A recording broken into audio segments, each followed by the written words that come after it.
Today I want to tell you a story, and it's a personal story, and it's kind of the origin story of this YouTube channel. So it's the journey I went on that led me to start this YouTube channel. And this story is really important to me because everything I talk about pretty much on ArtTheoriez comes from stuff I've read in books, which is great, and I love reading books. It's a great way of learning information. But this story means a lot to me because it taught me a lot about art and about the art world and about life, and it comes from real experiences that I had.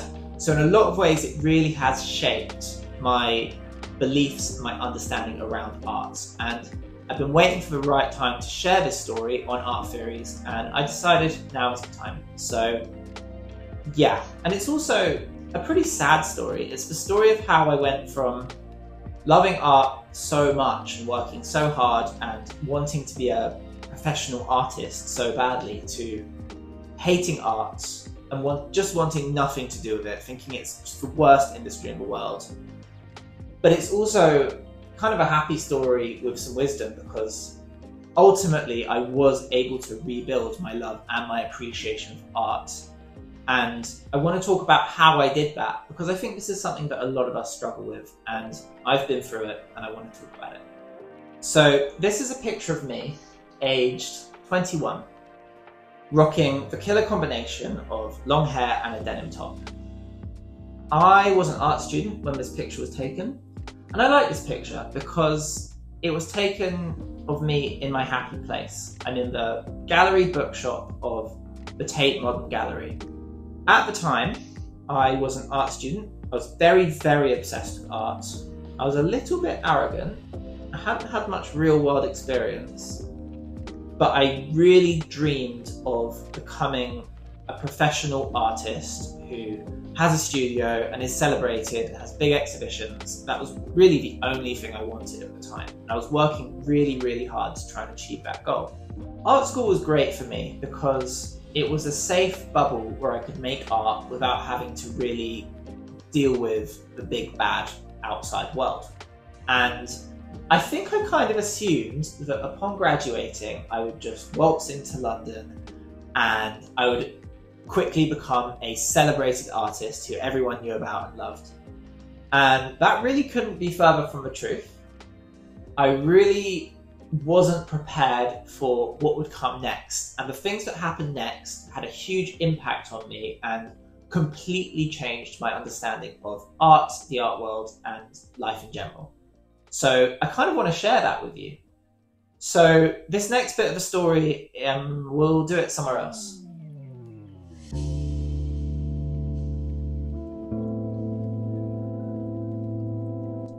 When I graduated from uni, I was offered an unpaid internship with a big private gallery in London. It was a fancy gallery that represented some big artists. I was young and I wanted to forge a path into the art world, so I agreed to take the unpaid internship. Upon reflection, I was fresh out of art school and I hadn't developed much resilience yet. I didn't really know what I was getting myself into.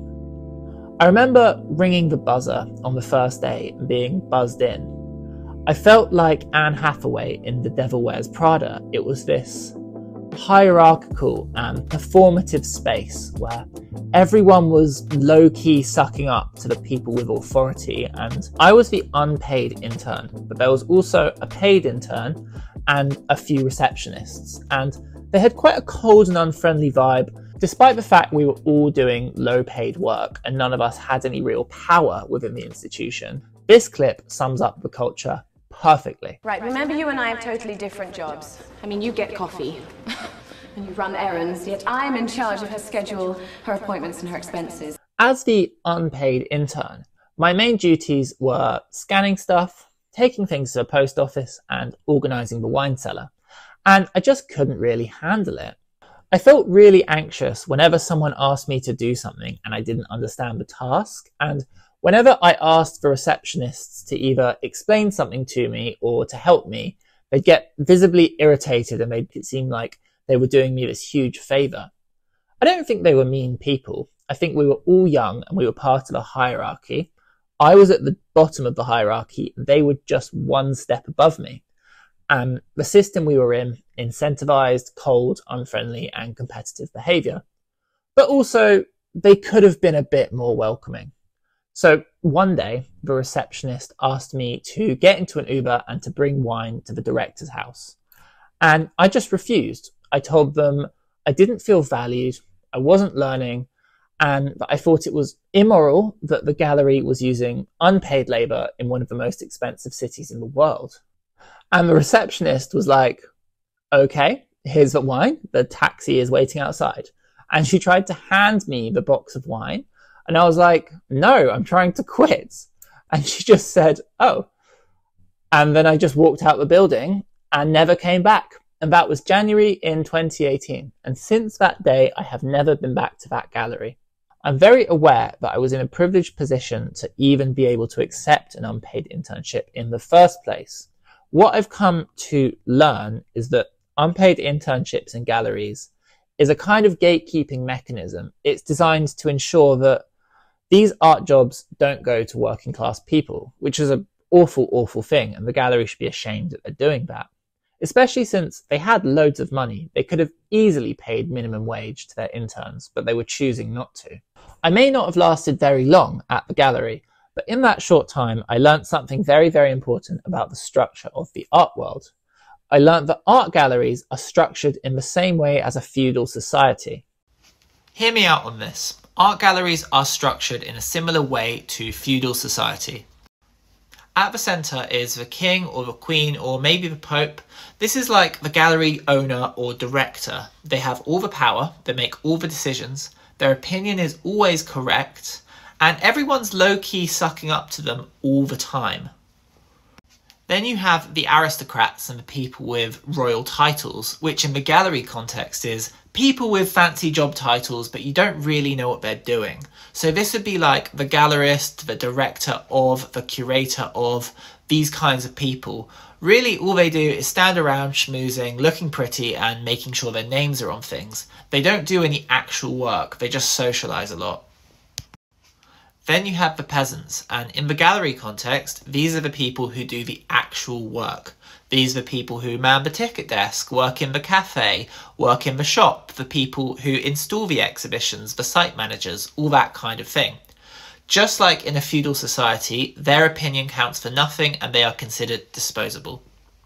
And then you have the jesters, who are these weird eccentric individuals who are basically there to flatter and entertain the elite, which in the gallery context is the artists. After working as an unpaid intern at a private gallery, I found a new job working at the cafe and bar of one of the biggest public galleries in London. The culture at the public gallery was a little bit better, but it was still structured in a very feudal way. I served a lot of powerful art people their coffee, and on the whole, they didn't say please and thank you, which over time really grated on me. I remember one day, I was working in the bar, and I was informed by my manager that the director and a couple of curators wanted to have a drink later, so I would have to stay late to serve them, which was kind of annoying, but I didn't really have much of a choice, so fine. And they were really drunk, and they were being kind of obnoxious. And as I was working in the space around them, a space without windows, they all started smoking inside, which to me was so arrogant because this is a public building and they know full well they weren't supposed to be smoking inside. And I have asthma and I had to work around them. Anyway, I remember waiting for the bus to go home, and it was after midnight, I'm not sure, but I was supposed to be done a few hours earlier. And I remember feeling so disappointed that the people running my industry were so entitled, unpleasant, and uninspiring. In The Devil Wears Prada, Anne Hathaway becomes Meryl Streep's favourite assistant by becoming a more superficial and less kind person, someone who's willing to stab their friends in the back for the sake of their own career. And I think my time working in London's gallery world also made me into a worse person. I became more superficial and more self-centered, and I secretly wanted to impress the people who held status and influence, even if they were being rude and obnoxious. Until one day, I realized that I didn't like the person I was becoming anymore, and this was kind of my crisis point. I quit my job, I stopped making art, decided I hated art, and I left London for a while. I did some travelling, did some volunteering, and just tried to forget about the London art world. It was around this time that my partner sent me an essay by the art critics for White Pube titled, "I Literally Hate the Art World." It's a wonderfully honest text, and I found it incredibly validating to read. I'll read you a short quote, and I'll leave the full link in my bio. "At the top of the mountain are all the middle-class white people, holding on to their director and executive position jobs so tightly their knuckles are as white as their faces and pubes, TBH. The art that surrounds them up there is uncreative, repetitive, and often harmful." This essay helped me to realise that this problem is much bigger than just my experiences. The art world really is a horrible place, and it's that way by design. And I am a middle-class white person, so I'm not subject to the same levels of discrimination that other people would face when working in the same spaces.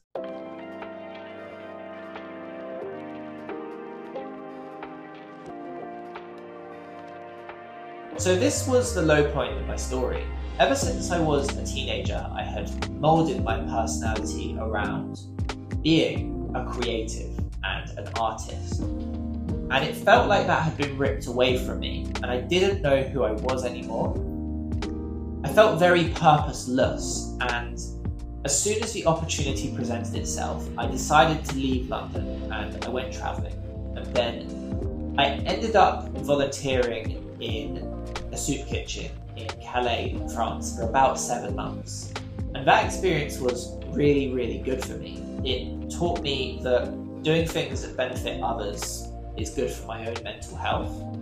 And it's something that I had never experienced in the gallery world, because in the art world, everyone and everything is so selfish, so career driven, that it's just not something I'd ever come across before. And the experience of volunteering in France led me to retrain as an art teacher, because I wanted to bring that same spirit of doing stuff that benefits others into my next job. And retraining as an art teacher was also a bit of an ego death for me, because in the creative world, there's this horrible belief that people only become teachers when they've failed at being an artist. Because those that can't do, teach. And those that can't teach gym.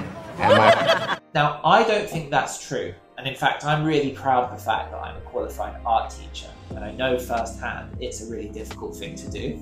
But I was aware that this is how other people may perceive me. And I found that hard to digest at first. But teaching art was actually the thing that taught me how to love art, because all that hierarchy nonsense kind of faded away. And all of a sudden, I was in this unbelievably difficult situation where every week I was confronted with 30 uninterested school kids, and I had to show them somehow that art is interesting and fun and cool and worth learning about. That is a very intimidating thing to do, and it's really difficult. And there is absolutely no way you could do that if you don't think art is good yourself. So it really forced me to confront this belief that I hated art, or that art was rubbish, because I remember students picking up on it on my first couple of lessons, and they just seemed so confused. They were like, "Why does my art teacher hate art?" Or they would be like, "Great, my art teacher doesn't think this is that important. I can mess around, or I can be lazy." And so really quickly, I had to shift my perspective, and I had to truly believe in the things I was presenting. You know how gratitude lists are this really good way of improving your mental health, because it forces you to focus on the good things? It was kind of like an art gratitude list. Like every week I had to find something about the art world that I genuinely thought was fantastic, and I had to present it enthusiastically to a bunch of disinterested teenagers in the hope that they would also find it interesting. And I think on the whole, the teenagers just didn't care, but it actually did amazing things for me and for my own relationship with art, because this became a weekly ritual that I did for about 3 years. I would find things which I genuinely liked about the art world, and I would bring it to a bunch of teenagers, and I would hope that they could see the value in it. And alongside that, I also think when you escape the art world and you really just do make art for the sake of it, especially with kids. It's really nice, and it's really playful, and it's really innocent. You're just making things, and you're making things because making things is fun. And you're being creative because being creative feels good. And I'd so lost touch with all of that for years. And I think becoming an art teacher really grounded me back in that very basic love of creating, or love of making, or appreciation of the coolness of art. And that was the thing that had been missing for years. And all of a sudden, like, everyone's opinion was valid. Like, a student would say, oh, I like this because I like the colours. I'd be like, cool, that's great. Or another student would say, I don't like this because of that, and that's fine. And that was so different from the gallery world, where the director is right and you're always wrong. And it just felt so good to be in a more nurturing space where art could be explored with people who weren't pretentious and weren't power hungry and weren't narcissistic. And that is the main thing that saved my relationship with art. So the wisdom that I kind of extracted from this experience is that if you want to love something, you have to do it proactively. You have to constantly search for the things that you love about art, or about music, or about life in general. You have to constantly remind yourself, these are the good things, and you have to focus on appreciating them, because there's loads of BS in the world, and there is so much BS in art. And if you allow it to weigh you down, it will weigh you down until you get to the point where you can't appreciate art or life anymore, because all the horrible stuff is the only thing you can see. And that's something which I experienced firsthand, and it killed my relationship with art, and it killed my art practice. And it took a lot of hard work to build it back up. Now, this next bit might sound a bit conspiratorial, but I think the art establishment, like the powerful people and the powerful institutions, they quite like it if ordinary people don't like art, because they want to keep it all for themselves. It suits them perfectly well if ordinary people are disenfranchised with art. They don't get it, they don't like it, and they don't think it's for them. And I think a lot of the behaviour that you see in the art world, and a lot of the language that art galleries and art people use, is designed to make normal people think, this isn't for me. Because, well, they are the gatekeepers. These big galleries and these big institutions, they are designed to keep people out because they want to keep art for themselves. They want art to serve their elite interests. And so they do certain things to give off signals that say, this isn't for you. I think that's true based on my own life experiences, but it also makes sense theoretically to me. I do wonder, do you agree, or do you think I'm being conspiratorial here? Please let me know in the comments. I think it's more important than ever that we actively celebrate good art, and that we actively celebrate artists who are doing interesting or radical things. Because I don't think that the art establishment is capable of platforming or celebrating truly interesting or radical art.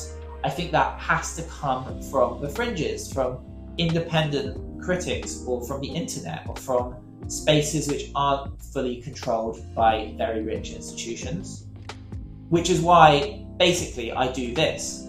So when I started this YouTube channel, I tried to bring that same philosophy that I was using in the classroom to this platform. So basically, it's a cycle of me looking for the things that I find the most interesting and that I like the most about art, and bringing it to the platform. And that has, just like teaching art, it's helped me to reinforce my own interest and my own love of art, and it's allowed me to go even deeper into the aspects of art theory or art history that interest me the most.